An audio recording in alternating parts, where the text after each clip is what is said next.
Come to Helmuth Ford, home of the lifetime powertrain warranty. Hi, this is Stacy from Shuttler Insurance Services. Come see me on the east side of the square in Sigourney for all your insurance needs. Skunk River Radio, country music from 1990 through 2010 with some Iowa country music sprinkled in. Listen at skunkriverradio.com, download the app, listen on Alexa by saying, Alexa, play Skunk River Radio on TuneIn. You can listen to me, Steve Shuttler, each weekday morning from 6 a.m. to noon, and listen to The Haze from noon to 6 p.m. Skunk River Radio, online radio for country music from 1990 to 2010. Hey, this is Buff Bagwell, and you're watching the Card Subject Change podcast. Check it out. Welcome back to the show. Welcome back to the show.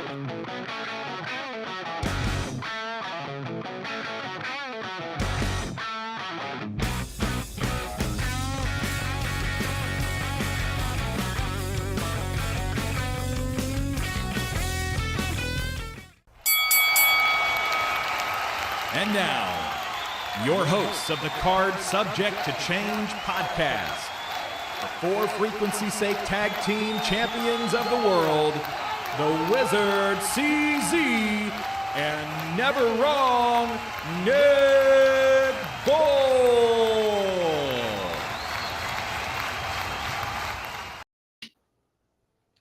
Hello, everyone, and welcome back to another exciting episode of the Card Subject to Change podcast, the podcast by the fan, for the fan. Of course, I am your host, Never Wrong, Nick Bull. Thank you so much for joining us. We are powered by Lopez Pizza, built by Durham Remodeling, and colored by Ryan Allison Tattoo. Of course, we are coming to you loud and clear, live and in living color on the For Frequency's Sake podcasting network. So glad that you are here to join us. Episode 226, our little corner of the world, talking wrestling in the way that we do. And I couldn't do this alone. I've got my tag team partner with me. He is one half of the For Frequency's Sake Tag Team Champions. I will have him read whatever is underneath his name because it's too tiny for me to see. He is the one. He is the only. He is the Wizard CZ. Wiz, what is under your name? That's way I went a little different. I got inspired by Joe the Show Winkle, who changes his name every show that he does. I am the certified shoot wizard, the Wizard CZ. I do have the certificate to prove that I am indeed a shoot wizard, unlike our friend over at the Confusion podcast, Rob Camera. Shout out to Rob. He doesn't have a certificate, huh? No, he's a fake wizard. Okay. Fair enough. Yep. Yeah, before we really get into things, you mentioned the For Frequency's Sake podcast network. Got to give a big shout out to our flagship show, For Fantasy's Sake, who celebrated their 100th episode this morning. So congratulations to Doug, DJ, and the boys over on For Fantasy's Sake. 100, that's a milestone. They got nothing. We got nothing, or they got nothing on us though. We're at 226. I know. Well, they're a little different. They're seasonal. That's what we have no off season. What did I just do? I didn't mean to do that. Oh, what's up? I'm pressing stats from week 1 of football. I don't know what's going on. You're throwing different things at us here, but no. It's been a long week. We've got wrestling always going on.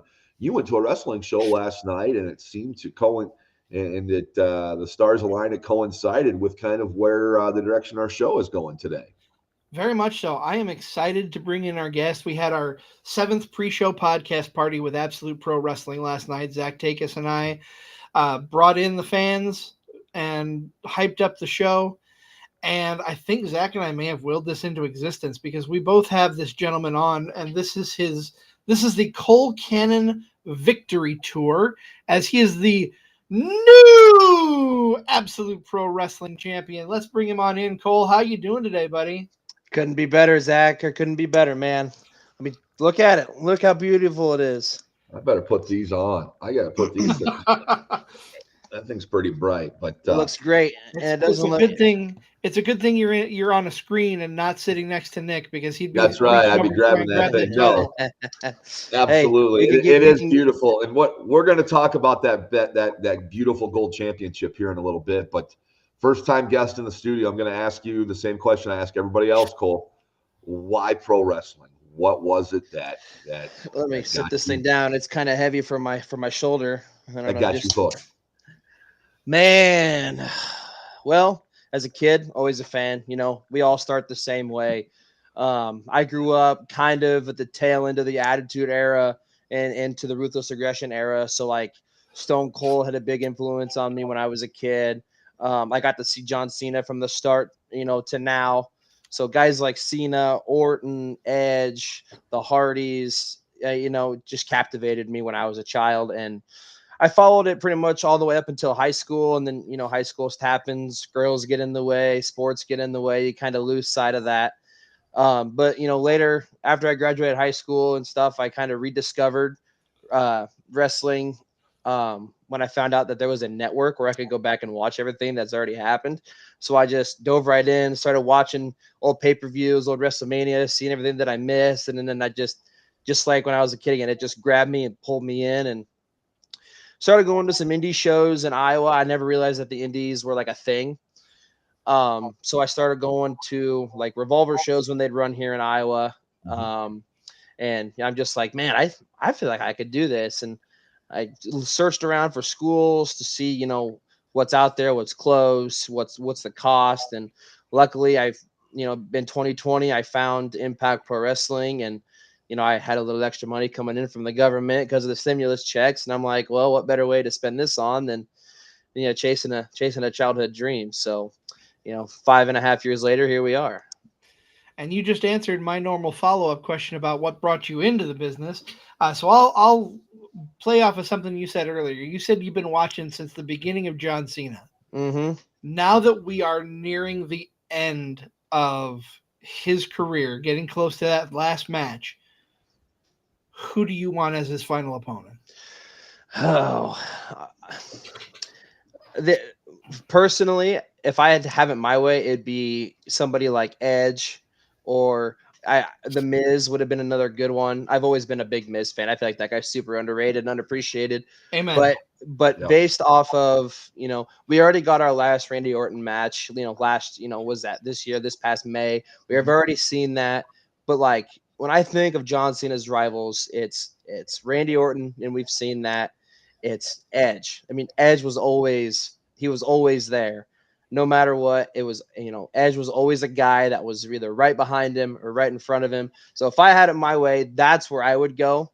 I don't know if we're going to get that lucky, but, you know, the powers that be know more than I will. So That's fair.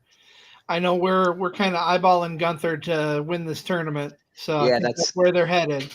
which, hey, that'd be great too. You know, seeing kind of a different style, you know, seen as kind of a very, you know, technical but more, you know, basic pro wrestling, as opposed to where Gunther's really like physical, gonna beat you down. I think that'd be a good match. So I look forward to seeing wherever they go with it. I do too. Oh, Clint Yeah, died. You know it's a big deal when Clint dies in the building or checks in on your podcast. So we are very appreciative of that. Thank you so much, Clint Dye. That's right. And the I'll champion. shout out Clint for providing the picture that we changed on the graphic with the champ holding the belt today. That was very cool having the ability to do that. definitely helped out. Clint came. He always knows how to. He always knows how to get my good side. Always knows how to get my good side. You know, talking more about this John Cena thing. You know, I think the biggest, you know, gripe or complaint that people have had is WWE's handling of it. But it seems like the last week and a half, 2 weeks, it's kind of like the old procrastinate. Oh shit! Now the assignment's due. We got to get something done here, and like they're figuring something out. So this tournament at the end is a good idea. You know, it's going to showcase people, whatever. But I wish they would have handled his whole retirement thing like they're doing like these last couple weeks. Yeah, I just some of the things that he's done, you know, in this last run, like the heel turn that everybody kind of had always talked about wanting, I think they kind of didn't go. I thought they were going to take that farther than what they did, but I feel like they were kind of like, this isn't working, so we got to change something. I feel like they've never really recovered from that. So maybe this tournament's their best way to do that, and hopefully they'll get it done. I have faith. So Tripp seems to know how to get the fans invested every week. So because we always tune back in, Right. For sure. Now you mentioned Impact Pro. Got to talk about what was it like going into training, stepping into that ring for the first time to learn the craft. Well, I'll be honest. The first time I stepped in there, I was actually visiting a class, and TS Aggressor was the one there, and he was kind of showing me the ropes, and just being able to stand in the ring. I hadn't even signed up for it officially. I was more just like a visit, and as soon as I stepped in the ring, and I'm just like, yeah, this just feels right. This is something that I need to do. And when I did show up for my first day of actual training, the first thing I did is I looked around at who else was in the class, and I was like, who's my biggest threat in this class? Because I wanted to be the best in the class. So I was like, who's the best guy in this class? If it's not me, who's my competition? And there was a couple guys in there. And out of everybody in that class, I'm the only one that has continued to wrestle for the last, ever since we finished training. A couple people kind of just stepped away. It wasn't really something that they wanted to pursue fully. One person stepped away for a medical reason, and I know he's still trying to claw his way back in, and I have faith that he will.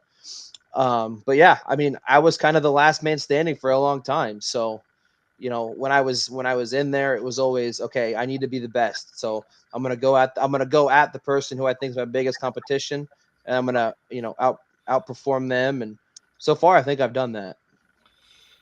Oh, without a doubt. And I love watching you work. I've watched part of the descriptor that I'm putting out there. You are the perennial. What was the word I used? Well, okay, I'll skip perennial because I don't remember the word I used to describe without looking. But you have been a thorn in the side of APW with your work over the last couple of years. I want to talk about that. Have you always played heel? Do you like heel more than being a face? At the beginning, I didn't know what I wanted to be. It was kind of a show-to-show thing. I could never really get my feet fully underneath me and, what I was doing, what they wanted from me. This isn't just with APW. This is with everybody.